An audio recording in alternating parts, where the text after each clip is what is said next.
Hello and welcome to another episode of We're Not Wizards. My name's Richard. I'll be your host for today. And joining me today, he's kind of like, he's one of these guys that keeps turning up at the bar, you know, every Tuesday. And you don't know why he keeps turning up. But this time, he's not only brought his packet of peanuts and his back pocket full of 10s and 20 pences as he's reaching for a half pint and a short. He's brought himself a little game. It could be a big game about a big pint, but it all starts with a microbrew. I give you the wonder, the actual joy in my life that is Nigel Kennington of One Free Elephant. So hello, Nigel. Hello! This is good actually, because I was sitting there, that was the hardest thing I've ever done, is shutting up for that, because I was like, don't speak, because you ruined the last one.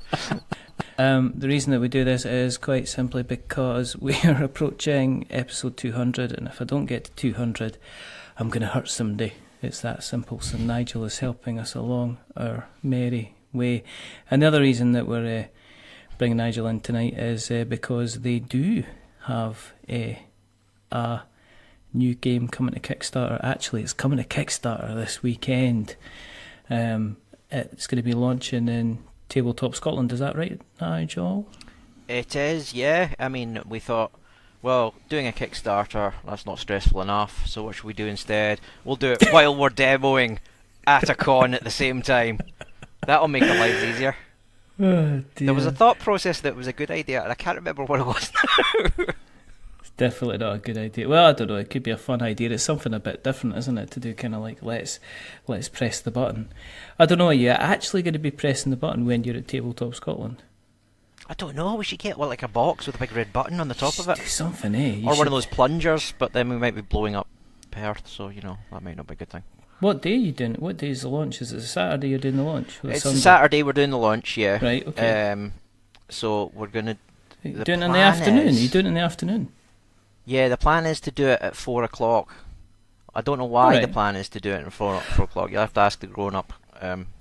I've got an idea. For the reasoning behind that. I've got an idea. How about this? How about everybody that playtests Microbrew during the day gets their name in a hat, and then you do a draw at 3:30, and then that person gets to press the button at 4 o'clock. How cool would that be? That would be cool. And we could all pretend that the button actually connected to something. You just be frantically reaching around the back, like frantically pressing the mouse button like this. Right, we've got a phone behind our back. That's done it. It's not working. And of course, everybody knows that you usually set up Kickstarter in advance, so it automatically starts itself at a particular day and time. But they don't need to know that. But no, it'll be fine. It's okay. It's good to have you back on. I mean, you've been on this a couple of times now. I mean, One Free Elephant is becoming. No, well, you've been on once, but your better half's been on. Oh yeah, Sarah's been on as well, yeah. So it's all been good. And Carcosa came and went, got funded, doing quite well. It did, yes. Had some good fun. Yeah. Had some good feedback. Done your single player variation on that, and yeah. What's the feedback been like on that? Are we being honest? We need to be honest, don't we? The feedback has been it's been a bit mixed for Carcosa. Yeah, I think, to be honest, the rule book kind of bit us a wee bit there, and that's entirely my fault. I mean, the thing is, people find the rule book hard to digest.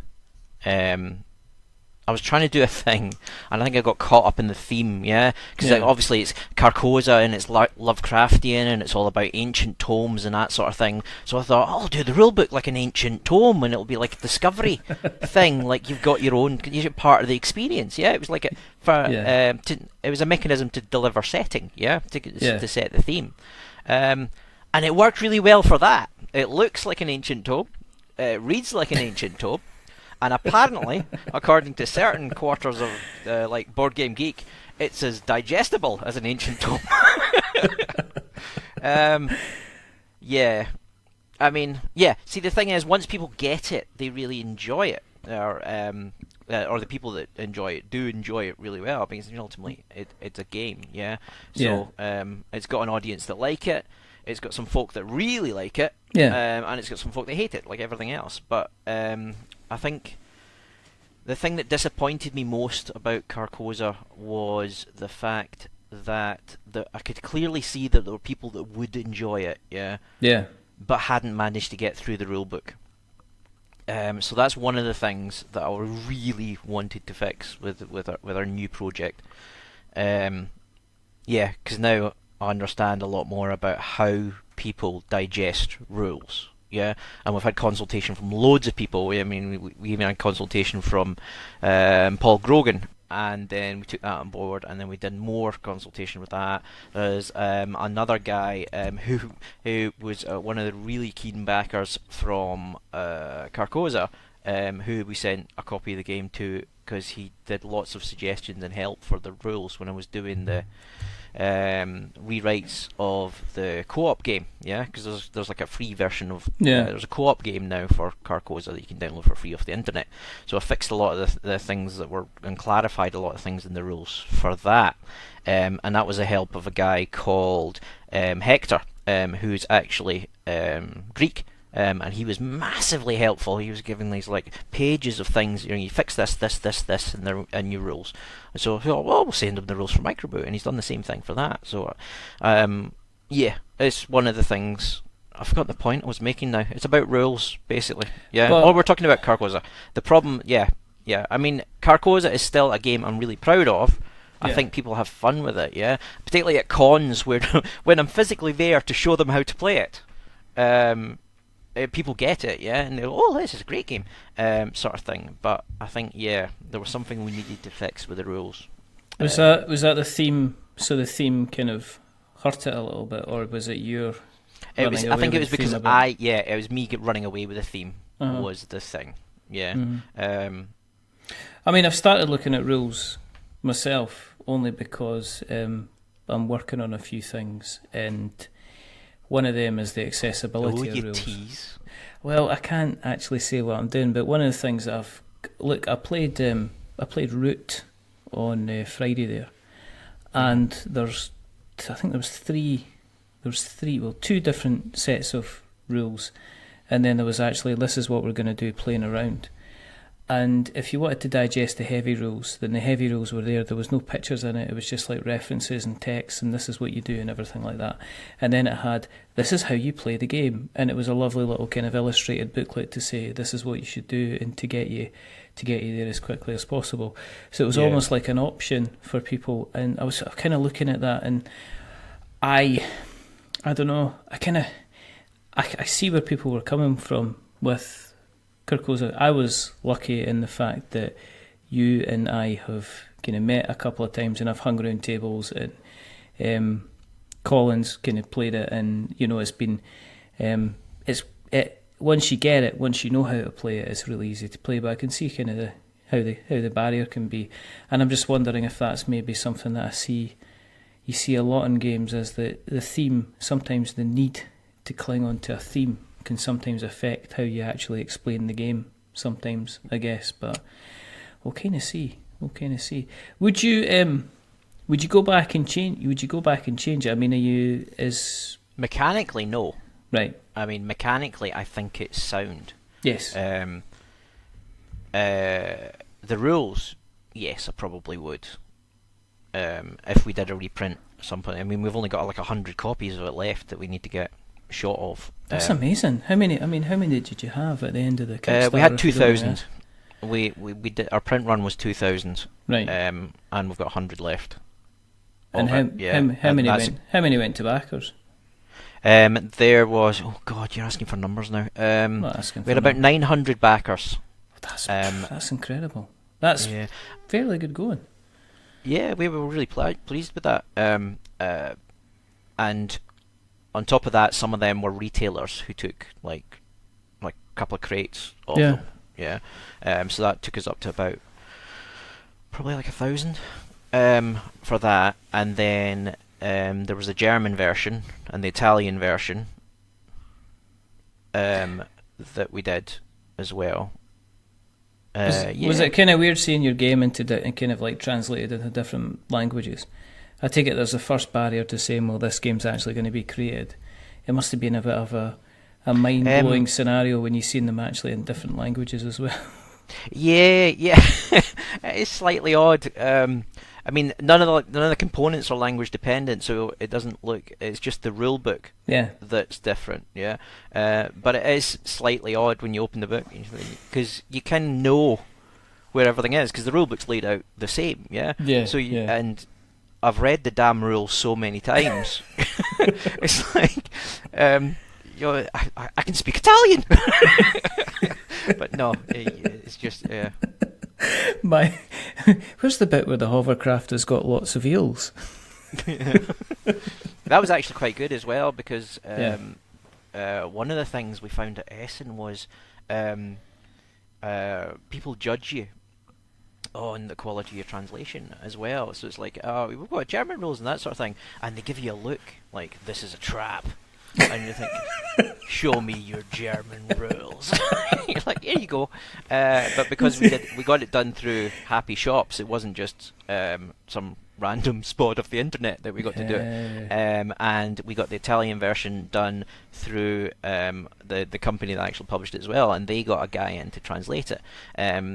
So the translation's really good. I mean, even talking to the Italian guy, he was saying, what does this bit mean? And I was saying, oh, it means this. And then you were reading that thinking, yeah, okay, I should have clarified that a bit more. When you're reading it as well. So that was a great learning experience for us.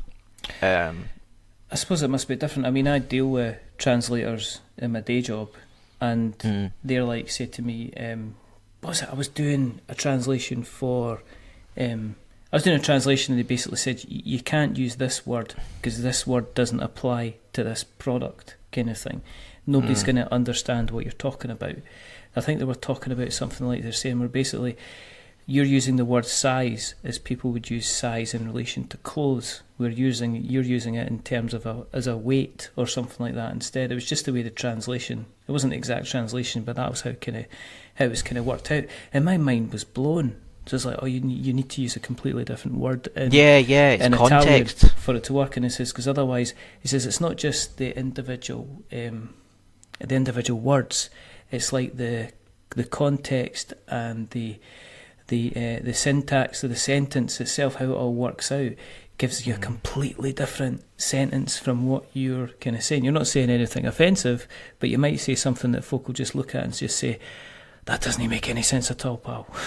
Yeah. Sorry. Well, it's like even for the plus the way I did it in the Carcosa rules was I did it in that sort of vaguely Victorian dialect thing. Yeah. Oh, right, so instead of having this is correct and this is wrong next to picture of a thing you could do right and a thing you could do wrong, I had this may be and this cannot be written next to it, which is fine. I mean, we understand what it is because we've got the background and history for it, but it was a bit of a struggle for the translator as well because he's like, I don't really get that. I'd have to put actually the first person at the front. My sister actually lives in Tenerife and she's like fluent Spanish speaker, so we showed it to her to get her opinion on whether or not she could get it translated, and she looked at it. She was really keen initially. She was like, yeah, send it over, and then I sent it over, and she was like, no. I'm going to need to be drunk to do this. Yeah, well, she basically said it's just because it's old style speech. You need to get someone that is born in the language, rather than me who can speak that language fluently, but you know.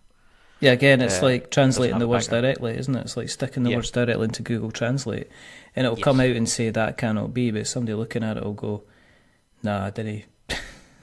It doesn't make any sense. It doesn't make any sense. But has this? I mean, with that kind of feedback, is that a strange situation to be in because because obviously you've successfully funded your Kickstarter and Carcosa did really well, when it went to Kickstarter. So was that kind of like a strange situation to be in when you had people kind of going, yeah, the game did really, really well and you got all the funding. However, there's kind of things that we're not sure about. And it was like going, oh, okay, so success. It was kind of like a bittersweet kind of success kind of thing. Yeah. I mean, ultimately, it is kind of, there is some bittersweetness going on, but I mean, ultimately, it's a creative work, yeah. So not everyone is going to like it, no matter what you do. Yeah. So it was never going to get. I mean, we were kind of expecting some pushback, yeah, because we got some before the campaign. There was like some the more militant fans of Carcassonne got really quite angry about it, and I think that's kind of affected us as well, yeah.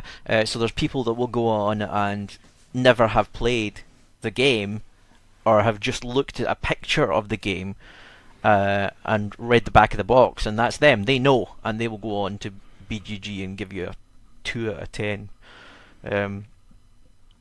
There's nothing you can do about that. So we were kind of used to that sort of thing. But the only ones that are heartbreaking are the ones that you think haven't got it, and it's been my fault because I haven't made the rules clear enough. Yeah. Mm-hmm. So it's like, what's heartbreaking is the missed opportunity for them to have had a fun game playing the game that I designed. Yeah. And because I've buggered something up. Yeah. So obviously that's one of the things we really strongly wanted to fix when we were working on Microbrew. I mean, coming on to Microbrew, I mean, was that something that was in development along this? You know, did you sit down and say, okay, let's do Carcosa first and then go on to Microbrew? Did you have like a list of games you were going to be releasing anyway, or did that? I mean, what was the kind of the genesis of Microbrew itself? Did it come from nowhere? Was it already there, fully formed? Well, we kind of did have a list of what we were going to do next, and Microbrew wasn't on that list at all. And then we got to the end of Carcosa, and obviously it's stressful and doing all the fulfillment things and the things that can go hideously wrong with fulfillment that Sarah will tell you all about. There's fascinating stories. Well, not so much fascinating, but it's bizarre, sort of. It's interesting, yeah. And you don't expect that from logistics, but when things go wrong in logistics, you realise the sort of thing. Anyway, Sarah will tell you all about that. I don't want to tread on her toes, sort of thing, because she's the one that had to deal with all of it. But yeah, we got to the end of that, and we were like, let's take a break, not do anything for a while. And then we were kind of bimbling around the internet, and we saw the competition on Board Game Geek, which is like the mint tin competition, which is make a game that fits in a mint tin. And we thought, oh, that'll be fun. We'll just do this little side project and just for giggles. And that's where it came from. It was like, we just thought, right, well, what's small? What can the gag be? What are small things? What are small things where you work? Small microbrewery. We'll do a microbrewery because it's small. You know, micro. That's a gag. And then we had the name, and then we had to come up with a game for it. And it just kind of snowballed from there. Yeah. Yeah. I remember meeting you. I think at Tabletop Day in Dwarf, and you said that. I think you said to me at the time. You said that people kept on saying to me that the boxes. The box for Carcosa was too small, and that you should really put in a bigger. You should really put in a bigger box. Yeah, Jesus. I mean, that's one of our big things that we had. Yeah, so we are kind of just being contrary. I mean, we've done a lot because this is a project that was never intended to be essentially a project. We've kind of done everything the way we want to do it, as opposed to the way that everyone tells you want to do it. So the first one was, I mean, they told us that for Carcosa was, we had meetings with people and they're like, oh, well, this is good, we're interested in this, and this is like big publishers sort of thing, we're happy to do an edition, but we want to put it in a bigger box. And we're like, yeah, but it all fits in this box. And I'm like, no, yeah, for that price point and for that amount of game, and those number of components, you should be in a box twice that size. And we're like, but look how pretty and neat it all fits, and it's lovely. It's not splendid. No, a bigger box. Yeah, I know. Jesus. Our worst one is our second worst one is Machikoro. I mean, Jesus, have you got that? That's a deck of cards. I've seen and it's in a box. I think somebody showed me, was it one of the Arkham? It was an Arkham Horror or something expansion, and the size of the box again was absolutely huge, and it was basically about 4 cards. It was 4 cards in a plastic bag, threatening to be bigger than it was. I mean, we did it with with Microbrew. We did a sort of piss take animation, where we said, right, let's do a little bit of science and let's see how many copies of Microbrew you can fit into the Arkham Horror card game box while the game is still in it, and we got 12 copies of Microbrew in there. And it's on Twitter. There's a wee video. I was vaguely. I didn't have the guts to put it on the One Free Elephant sort of Twitter, so I put it on my private one because I thought, oh, what if they take offence? I mean, we've got Arkham. We could do it because we have that game. I like that game. I really like the story mode for it. We're playing through the Carcosa story cycle for that. Right. Very thematic. They've done a great job with it. And ultimately it's a card building game, so they've got a reason why they were giving you extra space in the box. But I mean, it's a symptom of a sort of general thing in the industry where, the boxes are too big. Do you remember when Easter eggs used to come in frickin' huge boxes, and it was all plastic wrap and a Mars bar at the bottom? Yeah. And the Americans are going to love them. They're like, what the hell is he talking about? Anyway, but it's a Scottish thing. We deep fry them here, sir. You have to translate everything for the Americans nowadays. You take your Mars bar out from the Easter egg, and then you deep fry it, and that's Easter in Scotland. That's how we celebrate. But Microbrew, I mean, okay, so I think you said to me at the time, "Oh, do you want a copy to have a look through?" And I stupidly, I think I declined, and I think quite simply was because we, at the time, that heart, dude. I mean, I went and had a wee cry out the back there. See when somebody offers you a free game, and you go, "No, you're all right." It wasn't that. I was just like sitting there going, "I hope the rulebook's good." It wasn't that, no. It was more the case of, do you know what it was? I'm always conscious at the time that these things cost money. So when people send me stuff, I'm kind of like, that is technically a tenner or 15 quid or 20 quid or 20 quid 40 bucks or 50 bucks of your money that you're just handing over to me. And at the time we weren't doing kind of like previews and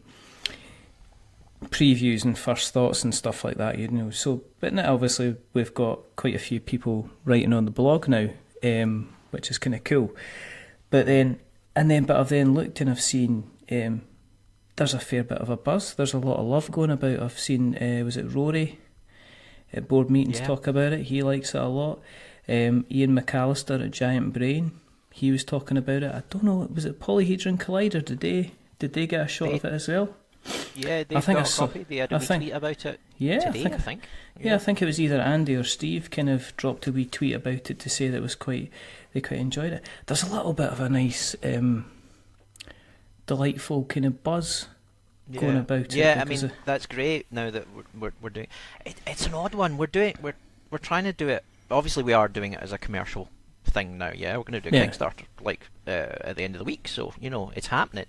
But in a lot of ways, we kind of still think of it as like a friends and we want our friends and family to have things, yeah. So people we like, we want to give copies to, yeah, because we still kind of think of it as our little craft project that we did. It just happens to be a little craft project that we're actually going to publish now.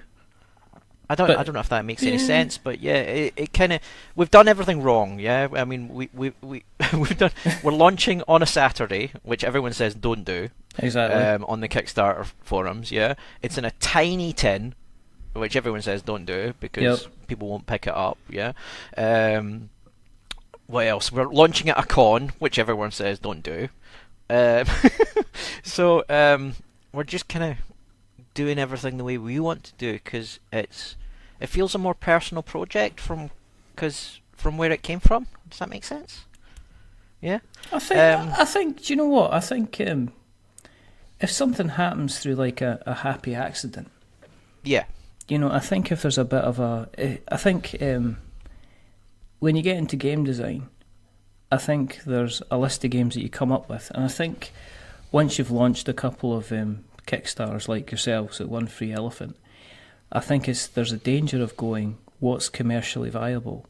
And I think it's too easy to look at what's going to get funded as opposed to, it's a fine line between actually saying, well, what is it I would actually like to see? What's the next game I would like to create? Especially if you're going to be doing kind of like diverse games. Because, I mean, awesome, it was family friendly, it was fun. The kids really, really love it. We have a lot of fun with it. Carcosa, the kids are here or there with it. I really like it. I just love the theme. I think it's fantastic. Microbrew, again, is kind of like, this is different, it's lovely, it kind of looks like an awful lot of fun, and as you say, it's kind of in the small box. But as I say, it's kind of like, I guess if you're looking at it from well, we're doing this because we want to do it, as opposed to we're doing this because it's about time we did like a mini worker placement game kind of thing. Yeah. So there's kind of that. Yeah, I mean, yeah, that's another thing we should be doing is you should pick your brand identity and stick to it. But I mean, we've just not got the focus for that, you know?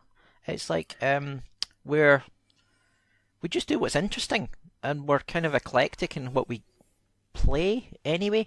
So we're not really tied down. To be honest, the only kind of unifying theme that we've got so far is Rado has got no interest at all in any of our games. Because it's like our first one, Awesome, that we did. He's like, he doesn't like take that in games, so he's like, no, he's not going to look at that. We didn't even bother approaching him for that one. He was vaguely interested. He was quite interested in Carcosa when we sent him a little spiel from it, and then or sent him a bit more information with like the story setting and that sort of stuff. And he was like, "Oh no, that's too dark for Jen. She won't like being an evil cult sort of thing." Yeah, and then we sent him an idea. Broke up a bit. We sent him the idea for Microbrew. And he said, "Oh no, I don't like beer brewing games at all." Or he doesn't like the beer brewing theme to a game. Did you just say we're doing a worker placement game about a games designer who works and lives in Canada now? Yeah. Nah. I did actually think after we got that email back, maybe it's us. Maybe you know, like that movie. Maybe he's just not that into us, sort of thing. So I went and watched some of his videos. He must have done a beer brewing game before. He did like an early 2000s kind of rom-com. He's just not that into you. And you're tying it into board games. Yeah, well, my obviously. It's the bon mot, as it were. You can tell what you chill out in front of the telly. You've had a heavy day of games designing, and you're just one of these folk that goes, right, we'll go to 1, we'll try 7, and then we're straight on to film 4 and channel 15 and see what's on. And it's, he's just not that into you. That'll be fine. Chill out. This isn't just a rom-com. It's a story of my life. Our next game is going to be a cappella singing teens, and then we're going to do what's the other thing that they do? The Glee Club. We're going to Glee Club the game. Oh my word! How would that work? It wouldn't. Of course it would work. Of course it would work. Let's design it. Let's design it right now. Okay, so you've got 4 groups, right? You've got your basses, you've got your tenors, you've got your sopranos, you've got your altos, and what you do is it's a card game, okay, and you can add more cards to the different sections of the hand, and they build up your strength, and that allows you to then. It's a hand building game that then, depending on the requirements of the song, you have to build a deck that matches up to the different numbers of people that you need in your hand, and then it allows you to score points based on that hand. See, right, okay, so here's the thing, yeah, you're doing it the wrong way around, yeah. We're doing a Glee Club game. Right. What's cool about being in a Glee Club, yeah? Why is that fun? Why is it fun to be in a Glee Club? There's singing songs, right? There's the making friends, yes. There's being catty about people from other Glee clubs. Yes. So you want to get that sort of stuff in it, yeah? Yes. Yeah, so you need to work out the mechanics from what's cool about the thing in your theme, yeah? This is the way that I do it anyway. Okay. Yeah? Is once you come up with your theme, you can work out, and we did it with all our games, so what's cool about running an evil doom cult? Well, it's feeding things to horrible tentacle monsters, yeah? And steepling your fingers and going, "Mwahaha," and exploring lost cities and all that sort of stuff, yeah? What's cool about running a microbrewery? It's to be serious for a second, it's about gaining your loyal customers. If you're a micro business, just like if running a micro board game company like One Free Elephant, the thing we like the most is making connections with people that then become like your community that support your game, yeah? So that's what's cool about that, yeah? So what would be cool about being in a Glee Club would be the performance, but it's also the building of the little community, or your little squad, as well. And you need to build the mechanics around that. So, yeah. We could work them both together. Microbrew, anyway. How does it play? Yeah. It's 2-player. Yes, it is. It's was that it's a two-player game. Was that a conscious decision to make it 2-player, or was that down to the kind of the space that you had in order to play the game? Could you play it with more players if you had more than one copy? Yes, I mean that's what we're doing actually. It is a 2-player only game that plays 2 to 4 players at the moment. But we didn't want to put that on the the Kickstarter page because that would make people angry, as the internet tends to get. Make up your mind. Anyway, it would be like Seaborn all over again when they said, "This is about a people play game. How many people can play it? Well, it's 1v1, 1v1, 1v1. What? Yeah. But anyway, yeah. So it wasn't. Basically, it was down to we were doing it for the competition. Yeah. Yeah. We had small space to work with, so it limits your components. We also, there was only 2 of us, yeah, so it would make it a lot easier to test if we made it only for 2 people. So yeah, it's practicalities decided what we were going to aim for. So we decided, right, well, there's 2 of us, we'll do a 2-player game. Yeah.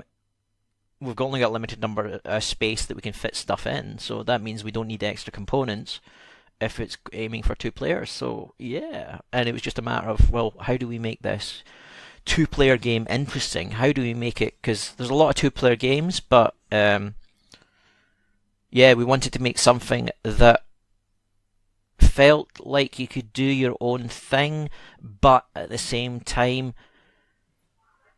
you can influence each other. Yeah, one of the really good 2-player games will let you have an effect on each other, but they're not directly competitive.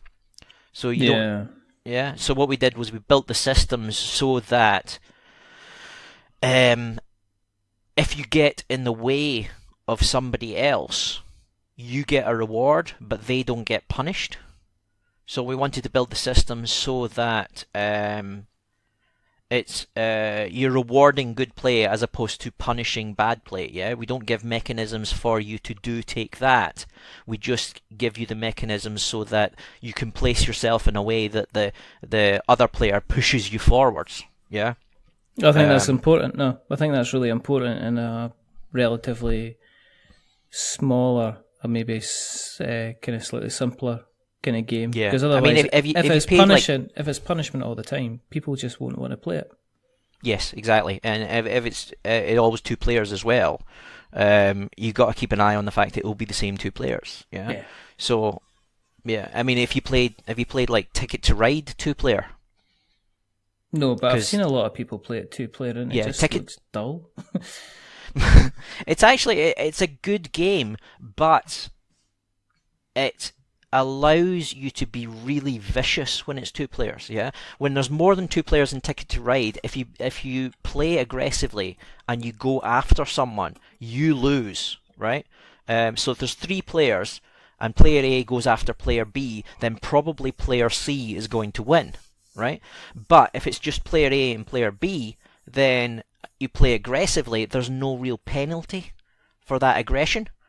So it kind of encourages an aggressive play in two players, and it's kind of been addressed in some of the later versions, like the Switzerland map kind of deals with that a bit, where it becomes more of a race, but they've done it by basically hoving it off, so you do your own thing, yeah, and there's no real way to be aggressive.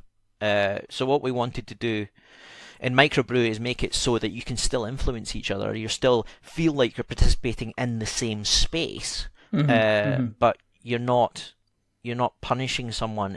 If you really need to stand on that spot, you stand on that spot, and you don't get the guilt as well. Yeah.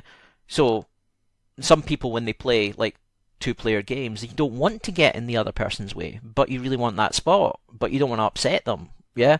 So it makes normal worker placement, unplayable for those sort of people, yeah? But ours uses a different system, so it means that whenever you go onto a location, your opponent can still go on that location, yeah? But if you predict that they can go where they're going to go and you go there first, you get a free turn, so yeah, so you get a bonus. That's fantastic. How'd you play it? Microbrew is a worker placement puzzle game hybrid. Okay. Yeah. Okay. So what you do in Microbrew is you've got a little brewing team. Yeah. So your workers are your brewers, and you both exist in this one little brewery.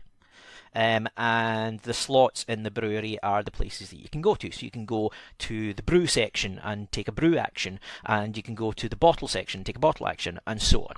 And that means it's worker placement, right? And the opposing player is in the same place, right? But you don't block the slot. As I say, what you do is, if you want to go to a place where your opponent already is, they get their worker back and they can use it again that round. So that means that there's no sort of I've blocked you sort of thing that you get in normal worker placement. You can still do it, but you still get a benefit from predicting where they want to be, because you get your dude back. And it means sometimes rounds are quite short. If everyone's ignoring each other and doing their own thing, maybe you're working on serving customers, and your opponent is working on actually brewing some beer, then the rounds will be quite short, yeah? But sometimes there'll be a massive battle. Both of you are trying to scrabbling over each other to get to the brewing station, so you can mix the perfect India Pale Ale, and the rounds last much longer in that sort of situation, yeah. So it get flexible round structure, which makes the game a bit more interesting, I think, than the thing. I think this is one of the things people have picked up on as well.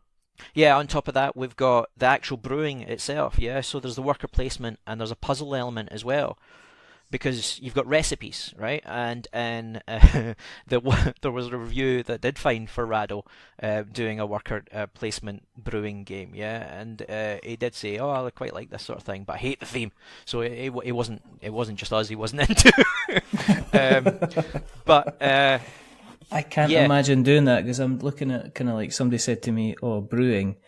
And I'm like, well, how's that different from fermenting? And then you've got like viticulture is staring at me from the corner going, just try and hate me. And it's one of my favourite games of all time. So, bring it on as far as I was concerned. I quite like viticulture. But it does follow the same pattern as all the other ones. We're trying to do something a wee bit different, yeah? So it is, you take a thing, you gather a thing, you take the thing, you put the thing in the bottle, and off you go, right? Yep. But our brew is a mini game. Yeah, so you have recipes that have like a pattern on them, a pattern of different colours, and you have to match that up to what you've got in your brewing kettle. It's called the copper. So inside your copper, you've got like a grid of these different colours, and you want a column that matches your recipe. So you need to move them around following the lines in it, and it's like a grid. Yeah, it's like a sort of hex grid sort of thing, and you can move them diagonally. But the dark ones want to go down, and the light ones want to go up. So you're kind of limited in how you can move them. So the clever is, can you work out when you do a brew, you can move one token following its rules. Yeah. So when you move it, the dark one will want to go down the way. Can you move it in such a way through the pattern of the kettle to get it to where you want it to be? Yeah. Sometimes you'll be able to do it in one move. Sometimes it'll take multiple moves. But if you can optimize it, then you'll take less actions to do it, and therefore you'll get your beer faster. Therefore you'll be get to serve faster, and you'll get more loyal customers than your opponent, sort of thing. Yeah. So it's the combination of that worker placement and the puzzle game is what we've kind of done to it. So we've got a wee twist on worker placement. We've added in the sort of the puzzle mini game that you've got sitting in front of you, and both of those together we've stuffed into this tiny little tin to try and make something that's just different enough. Yeah.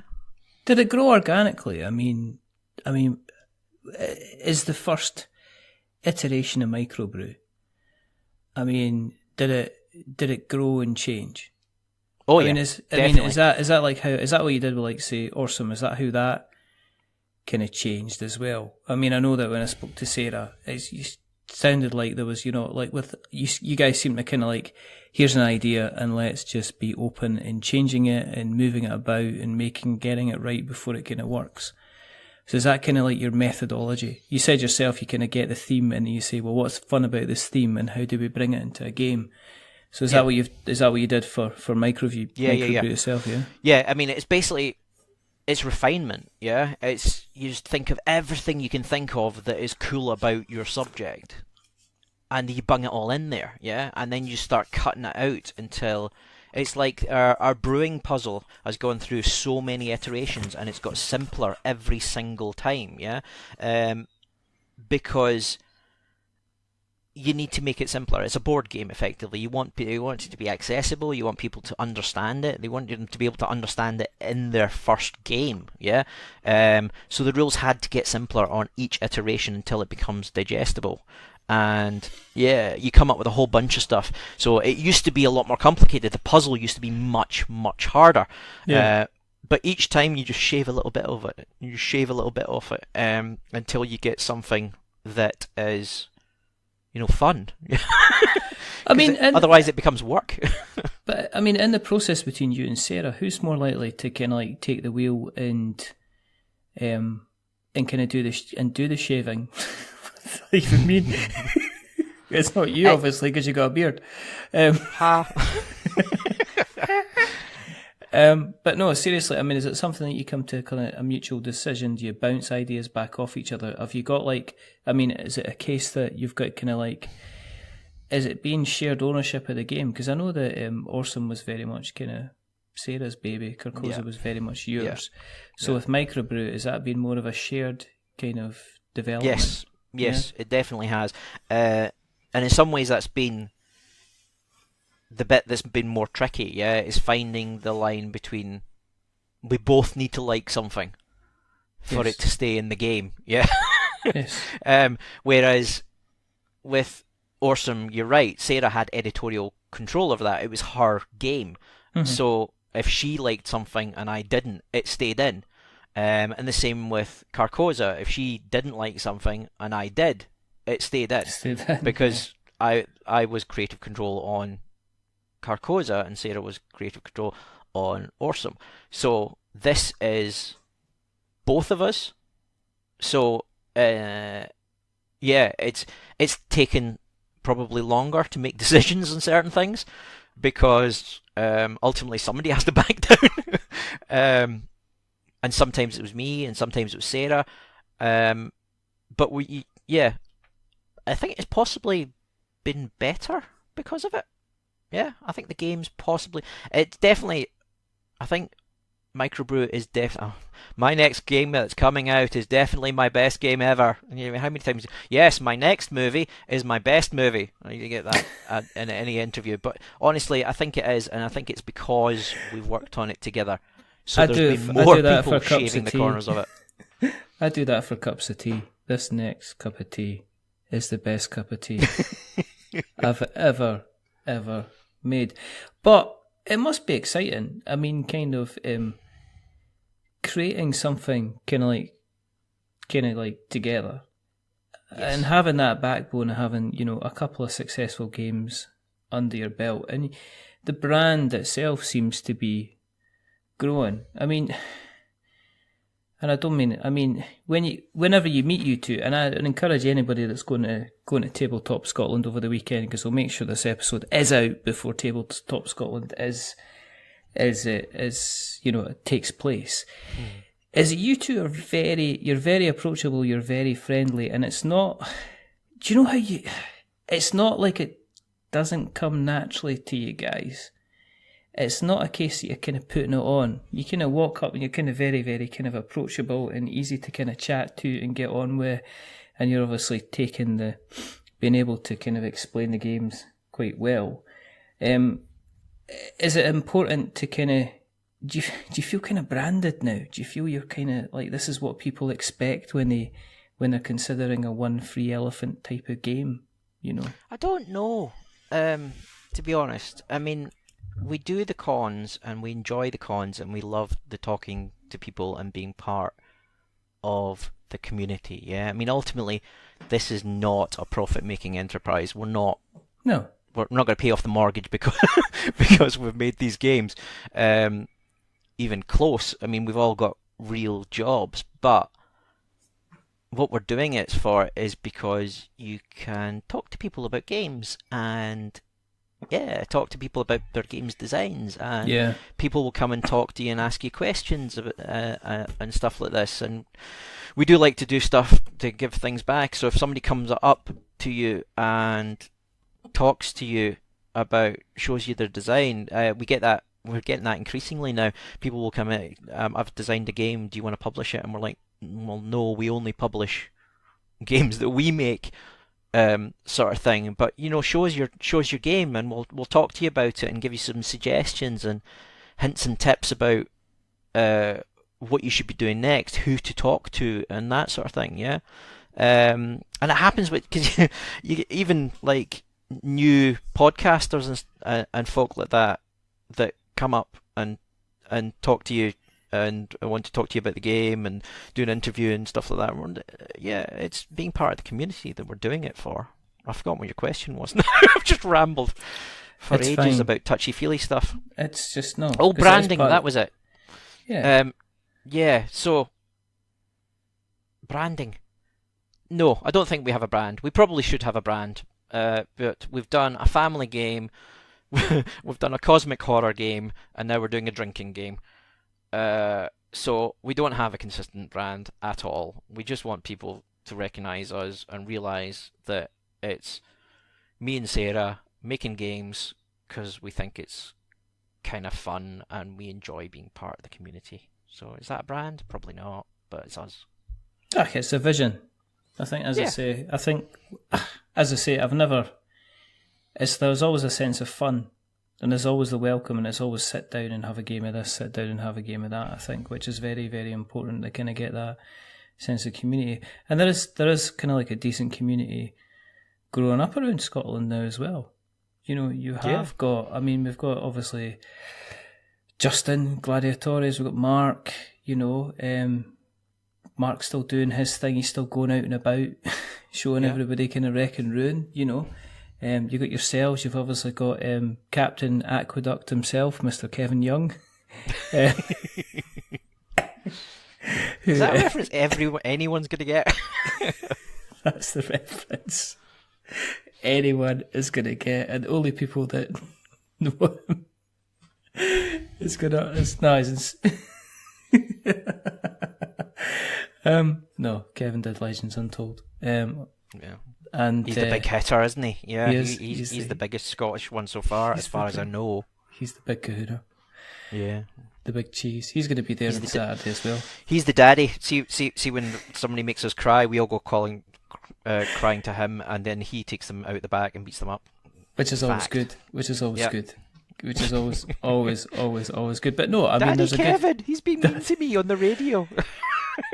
But, you know, and now we've got, you got Bez, and then if the podcast, I mean, you're talking about the media stuff kind of earlier on, the podcasters. I mean, we've now got, I used to joke a while ago, you know, there was 3 of us in Scotland, there's ourselves, there's Unlucky Frog Gaming, and there's kind of Giant Brain, but, you know, that's going to continue to grow, and it's good to see that's kind of become, we've got a nice little kind of media side of things going, we've got a nice little set of cons going as well. We've got a nice kind of set of kind of designers and developers going as well. So it's quite an interesting time for that kind of industry in the good old Scotland kind of thing.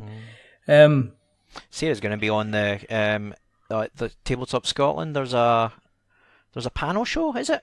The room 10111 or D100 or something like that. Yeah, Sarah's on that, so that'll be exciting.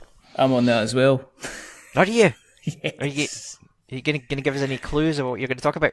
No, I'm not allowed to. Through pain of being talked to by Josh for 3 hours. Oh. Nobody wants that. Nobody wants that. It's a joke. That's not fair. That's not funny. No. It's still very, very true though. But no, I'll be there as well, and I'll just sit there and I'll raise my case and I'll be polite and I'll raise constructive points as to why I feel whatever I'm doing should be in room 101. So there you go. Be opinionated and contrary. Pick something everyone loves and then slag the crap out of it. That'll be memorable. I'll tell you what afterwards as well, so you can see. Buy Monopoly is the best Sarah was ever. telling me about it, and I was thinking I would probably do Terraforming Mars. Yeah. Because that's really popular, and I'm clearly wrong, but I hate it. Yeah, exactly. There you go.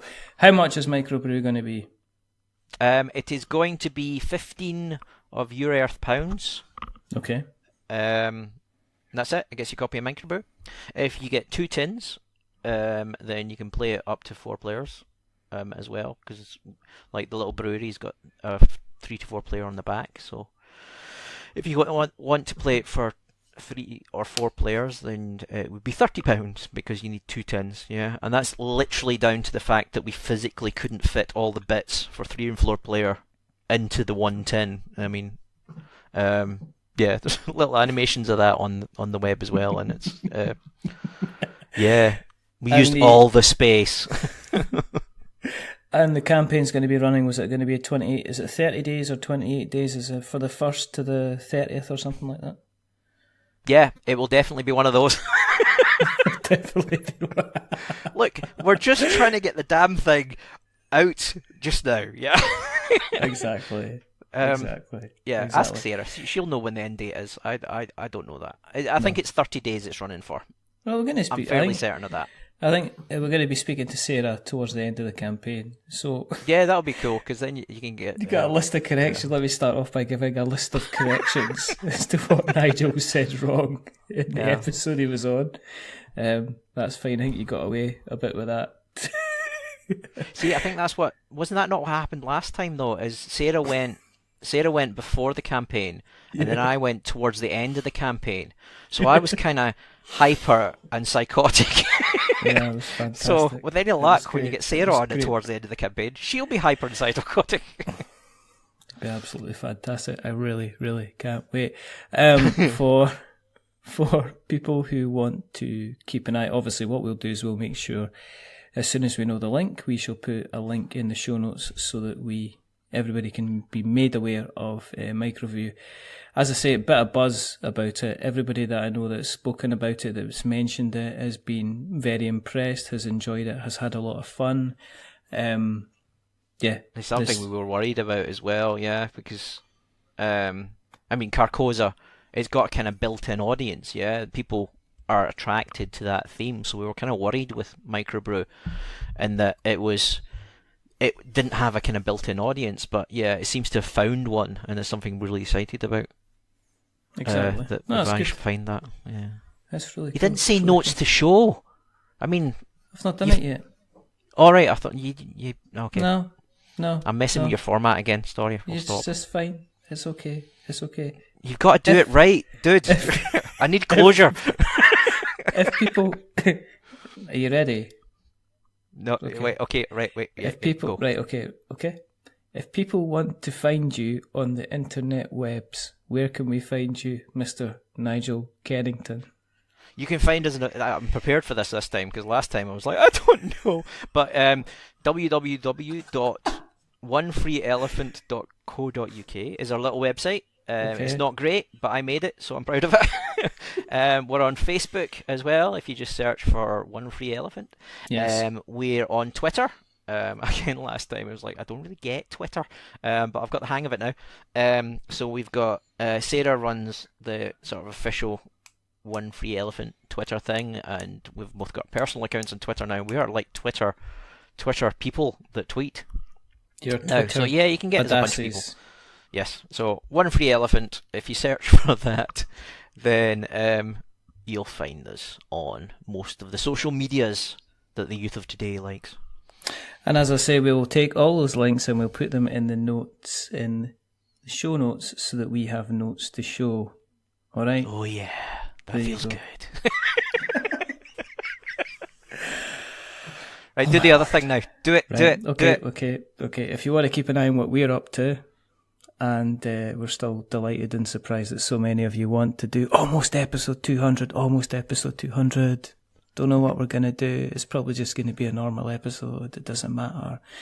Then you can find us on... You can... I do it naked anyway. You can... that's why I don't put the webcam on. There's been a few...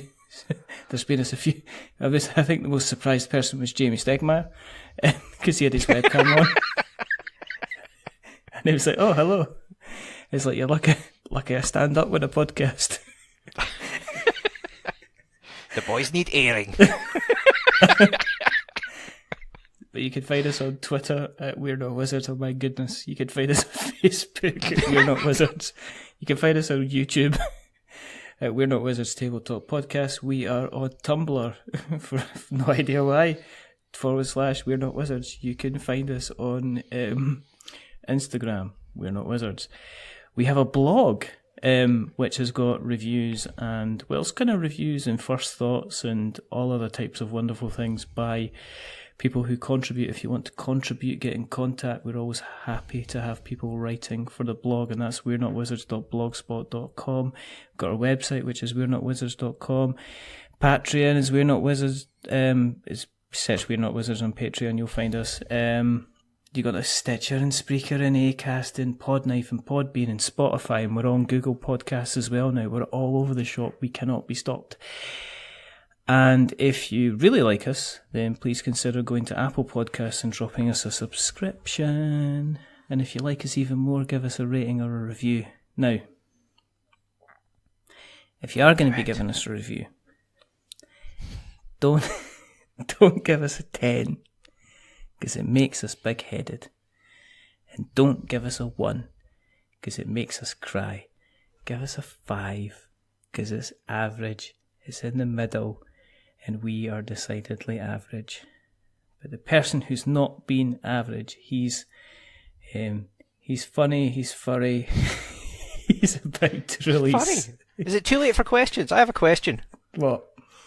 Right, I've always thought this at the end of the thing, yeah, with the reviews, because I don't have an Apple device, yeah? Yes. Okay. Is Apple the only one that does ratings? Yeah, I think so. I think you can leave ratings in other places as well. Because it's like, you think, well, go on somewhere else and rate it, but I don't have an Apple thing, so... Yeah. Well, I think you can just try and rate it in other places, but I don't know if it counts. It'd be nice if you it can't did. just go to random parts of the internet and shout, Wizards! 5 out of 10! There you go, just do it. Not average, kind of maybe average, decidedly average. You could always drop us likes on YouTube. Yeah, we do that, yeah. You can do that, that'd be nice. That's always good. And if you've got a podcatcher and it allows you to rate the show, then rate the show, or go into Google and rate the show through the Google Podcast or something like that. Yeah, it's all very fantastic. But the person who's not been average tonight, as I said, he's warm. He's warm and fuzzy. He's like a little happy badger. It's the one, the only Mr. Nigel Kennington. Thank you, Nigel, for coming on. It's a pleasure as always. I'd have you on every week. It's just fantastic. There's only 2 more things to do. The first thing is to remember that we are many things, but we're not wizards. Are we wizards, Mr. Kennington, sir? We are not. We are absolutely not. We are combining our hops, combining our barley. We're combining a little bit of water, potentially a little bit of apples, maybe a bit of cinnamon. Alchemy at best. Alchemy at best, to make ourselves and craft the most fantastic beer in our microbrews.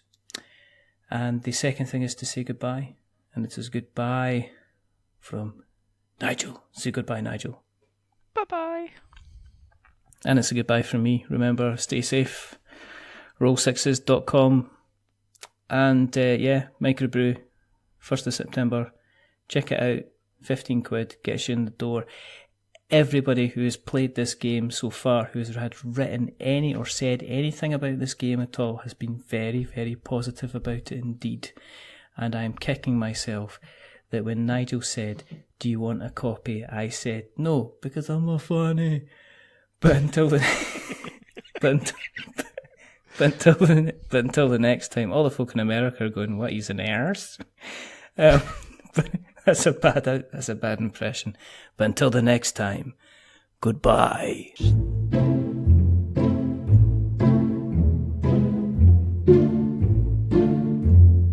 A wizard is never late.